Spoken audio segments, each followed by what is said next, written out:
On a quand même, grâce à la réaction des policiers, évité un drame beaucoup plus important encore. Manifestement, c'est un individu qui menaçait des enfants. La police a essayé de le taser, ça n'a pas marché. Il continuait à avancer jusqu'au moment où un des policiers a fait feu. Grâce à la réaction de la directrice de l'école qui est en face, qui a immédiatement confiné tous les enfants, ce qui a permis de laisser tout le monde en sécurité.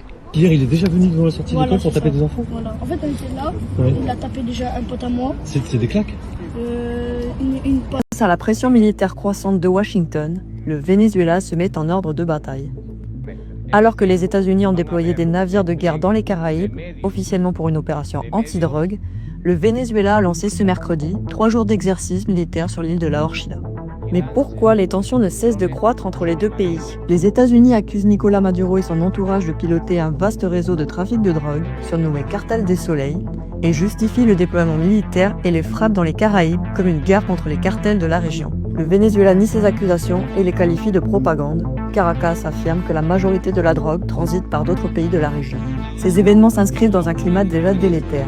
Washington ne reconnaît pas la réélection de Maduro, qu'il considère comme frauduleuse et antidémocratique. L'administration Trump soutient l'opposition vénézuélienne et fait pression pour un changement de régime. De son côté, le Venezuela accuse ouvertement Washington de vouloir s'emparer de ses ressources pétrolières et gazières sous couvert de lutte anti-drogue. Par ailleurs, les sanctions économiques américaines